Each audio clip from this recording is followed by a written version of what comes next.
to the Grastards. Oh, yeah. You know what I'm saying, girl? Oh, my name? Ha! Put it down. RN rating. You know, say some shit. Welcome to the Grastards. I'm Andre. I'm Ariel. And we're here today to talk about X-Men 97. All right. Yeah, a little late, but you know. Yeah, it's a little late. But you know, we give everybody a chance to watch it. I don't want you haven't watched it by now, we're talking spoilers. Don't get mad at us. Yeah, I don't give a shit now. You just got to deal with it. It's been months. The show's great. Yeah. All right, go, man. Do you want to start off?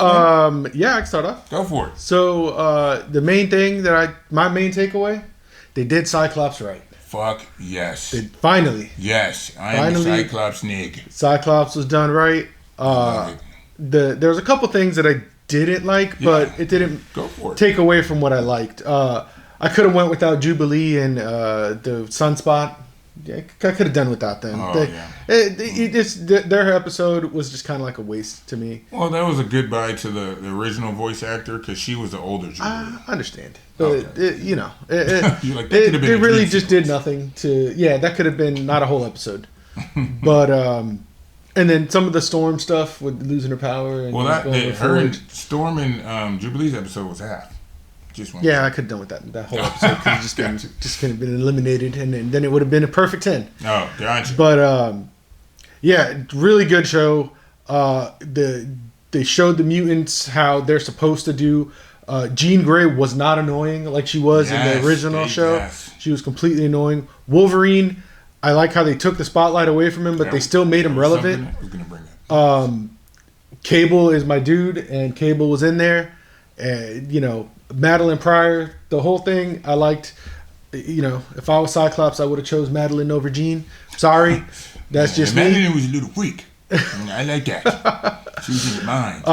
But yeah, there's just a lot of good things, man. It was really well done. Really good episodes. Of course, the whole Gambit thing and the Genosha storyline, just excellent, man. All right, well, it's time for me to cook. All right, man. Just a little bit. Cook away, man. I do agree with you.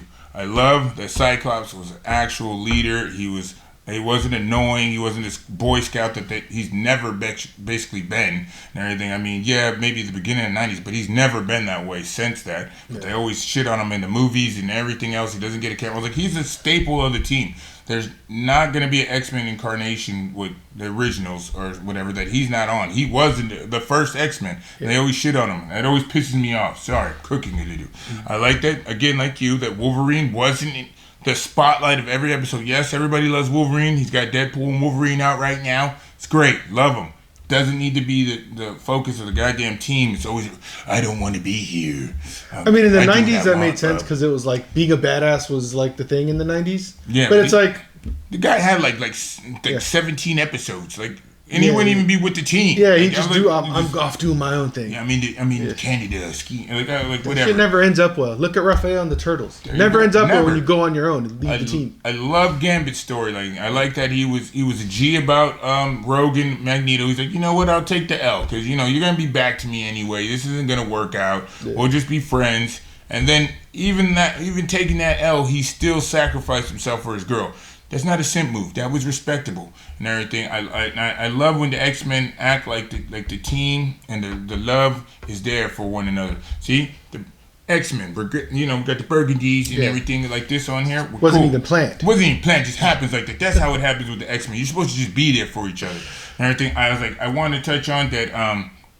I loved Magneto in this series. I loved the story. I didn't like how they showed his eyebrows with the helmet on. Yeah. It was like, it's supposed to be dark, and I'm seeing your white ass eyebrows. But anyway, Magneto had a great fucking story from his redemption to not being redeemed because they fuck with Genosha. That episode, 10 out of 10. I love that. And it was like that was one of the best episodes, if not the best episode of X-Men ever. I was like, it got you in there. It was like, it was a bait and switch. You thinking it's just gonna be a happy episode? I was like, it's gonna be a love triangle episode. This is great. Totally wasn't. I was like, holy shit. Loved that episode and everything, and him sacrificing himself, even though not being dead, was still a heroic move. And come back later and like, you know what? Fuck these kids, these humans and stuff. I didn't say kids, but I'm like, yo, he's like, I tried to help him. They want to send these machines to destroy us. Fuck them and everything. I'm gonna turn off all electricity in the world, and whoever survives. We'll be up on this asteroid.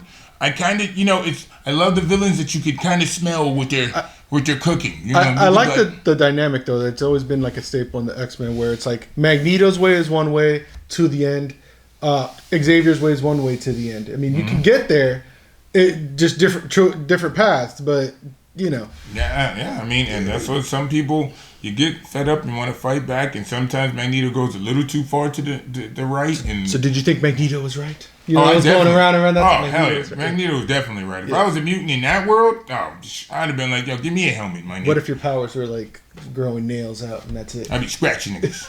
You know, scratching the paper cuts and stuff like that. Just like, you know, like the cats do. What if the toenails?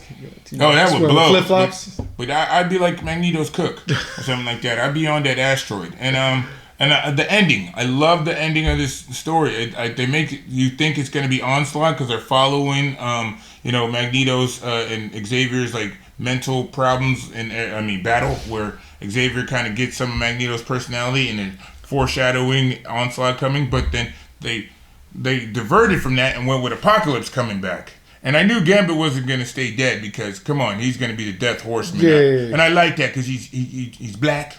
You know, for the culture. And then he got the white hair. I think that's dope. And then Rogue's going to have to try to, probably break him back. She's in the past. I like that they set the X-Men in different... They split the teams. They split the team. There's one in the ancient past. There's one in the future, Cyclops and Jean, where they meet their son, Cable, and he's... But that happened in the comics, though. I know. That's what I'm saying. I'm loving this. Slim and Red, I think was their names. I'm freaking loving this and everything. So, just to wrap things up, RN rating... I think this is a 9.5. Would have been perfect, like you said, without the Jubilee and Storm episode. I don't mind Storm. I love Storm. But the falling in love with Forge after that happened 15 minutes. Happened too fast. Yeah, I was like, you could have just been like, you all right, my nigga. Yeah. But, we're not there. But she was like, I love you and everything.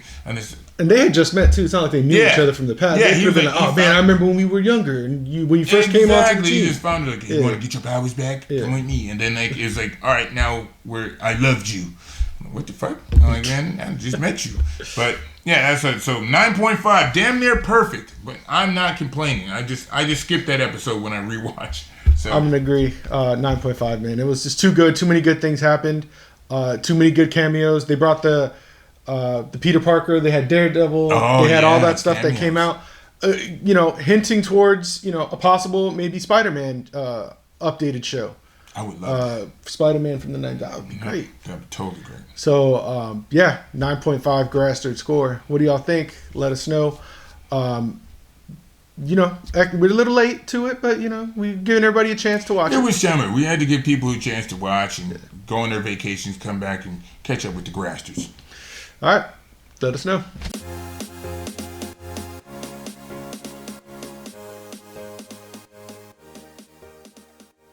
That was my X power pushing you into the wall, nigga.